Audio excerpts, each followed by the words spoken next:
So I'm back, man. I haven't really been talking to y'all in like what two, three, 2, 3 weeks, something like that.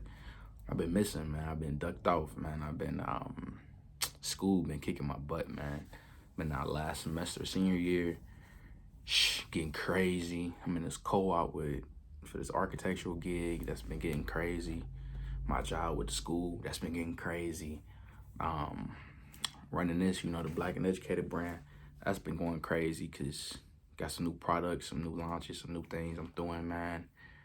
It's a lot going on in the life of G, man, but I'm back though. So what I really wanted to talk about with y'all today though was transformation. So, in these 3 weeks, whatever, I've been reading this book and it's been talking about, like life in your 20s versus life in your 30s and how it's written from a therapist perspective. And she was talking about how, people in their 30s wish they started life in their 20s, while people in their 20s are thinking, I can goof around and wait till my 30s to really start life. And it's really dope though.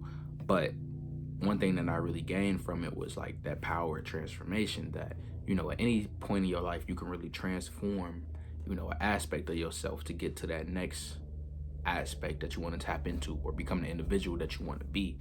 Um, and a lot of people think, it takes a lot to be, who I want to be.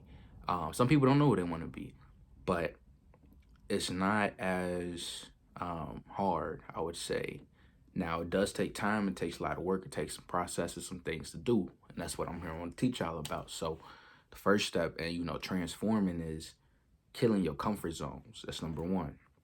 So when killing these comfort zones, a comfort zone is a place that you don't want to leave. You're okay in that zone. You're fine. You're content. You know how to navigate it. Whatever. Comfort zone can be your neighborhood, or it can even be like a mental space. Like you will be comfortable, not thinking about changing. A lot of people are uncomfortable with change. Change is uncomfortable. Um, so a lot of people tend to stay the way they are. They tend to stay closed-minded because they're comfortable in that mindset.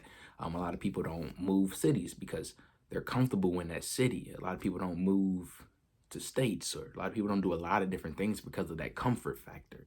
Um, it's best that we start to kill these comfort zones, because once you kill these comfort zones, you're allowing yourself to tap into new things that you haven't tapped into yet.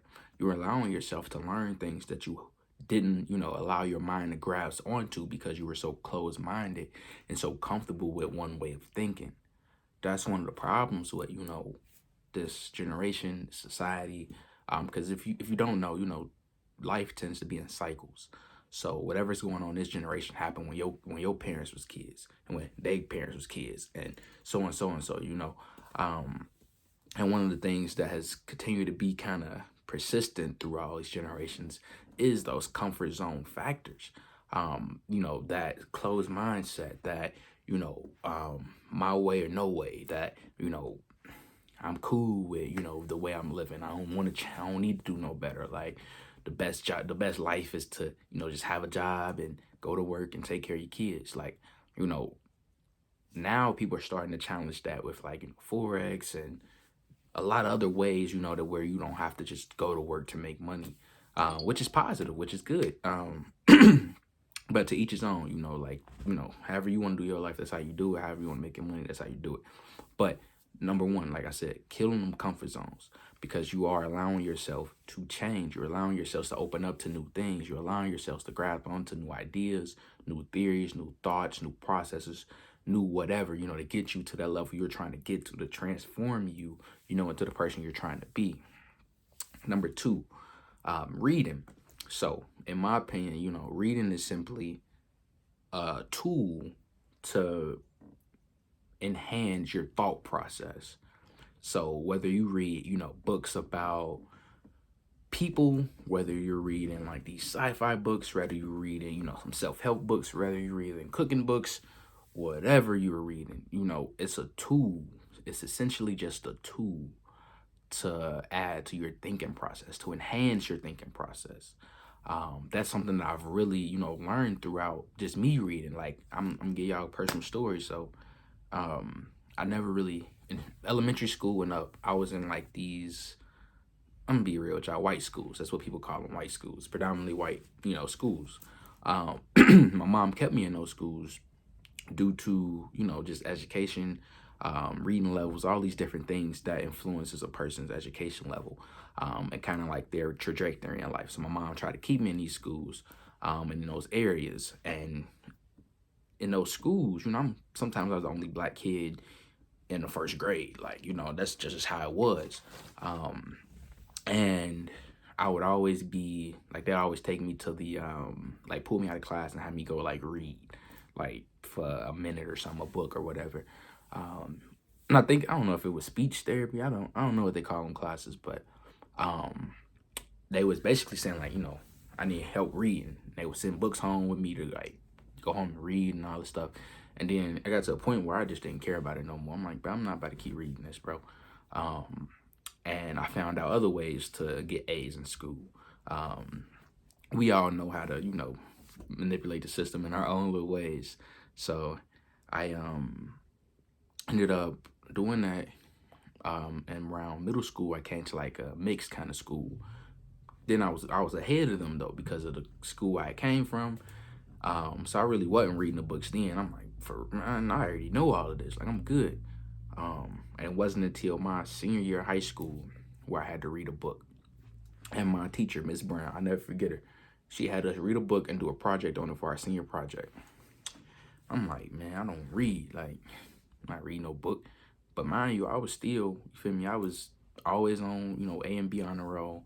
Finished like number 8 in my class. Like my GPA was like a 3.7 something. Like I was good in school. But I would just manipulate the system when it came to reading. So I had to read, you get to choose the book. So I chose Hill Harper's Letter to a Young Brother. That changed my life. Then I read a little bit of Eldridge Cleavage, Soul on Ice.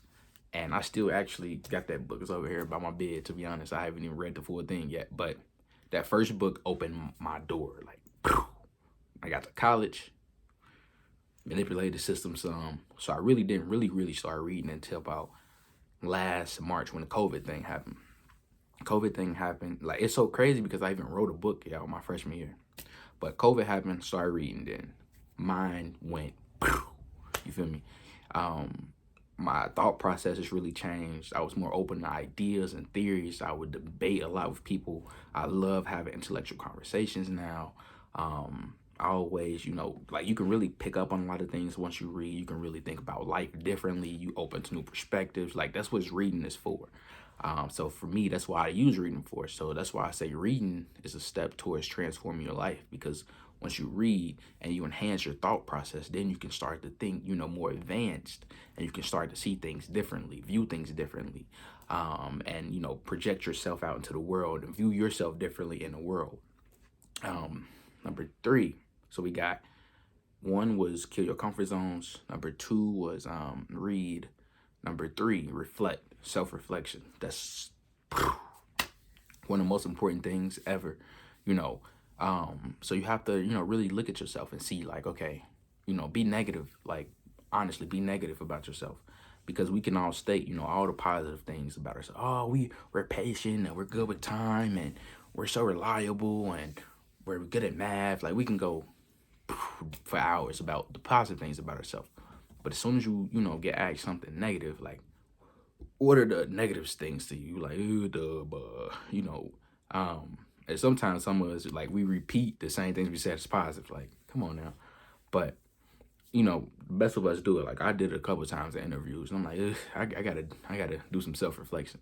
But that's so key, because when you know the things that you got to work on, then you can attack those things. And that'll allow you to attack those things. And then you can make those negatives positives about yourself.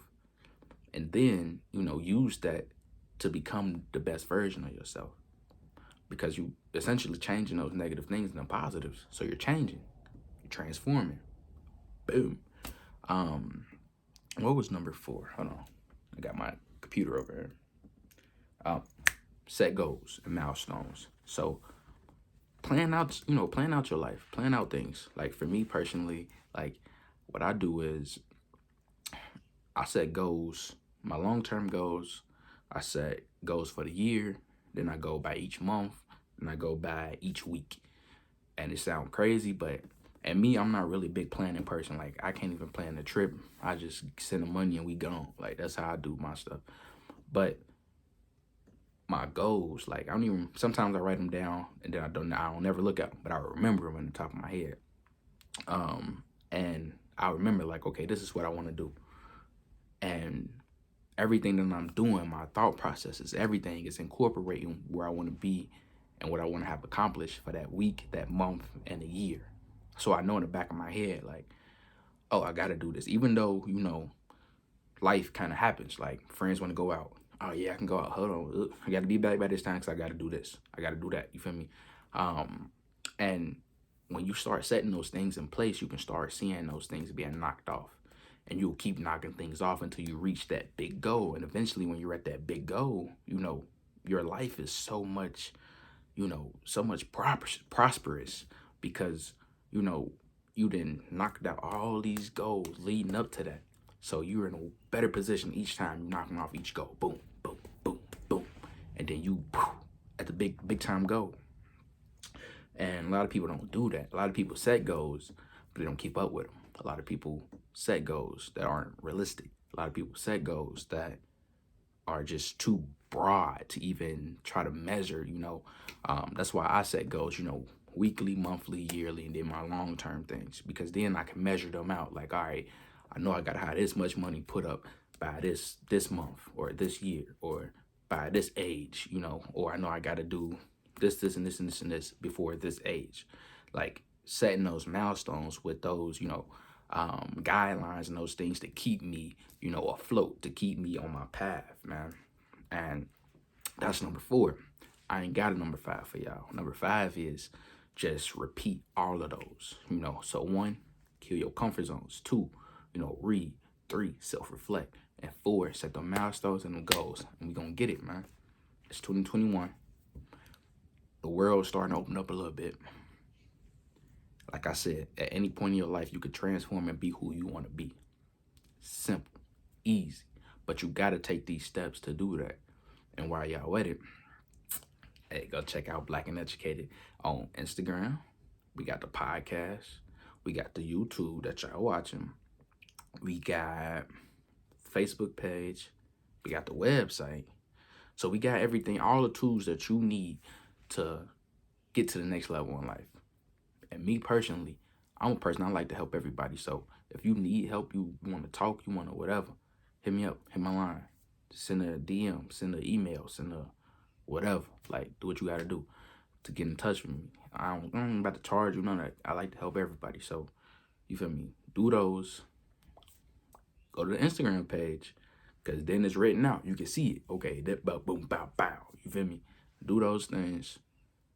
Like, comment, share, subscribe to this video, man. Share it to your friends. Share it to your mama, your daddy, your granddaddy, your great uncle, your niece and nephew, your kids, whoever. Share it. Like I said, like, comment, subscribe, and get tapped in with the other pages. But also, don't forget your merch, man. Like I told you, we got new merch on the website. Don't forget your merch. But I love y'all, man. Keep doing what y'all doing, man. We're going to be great.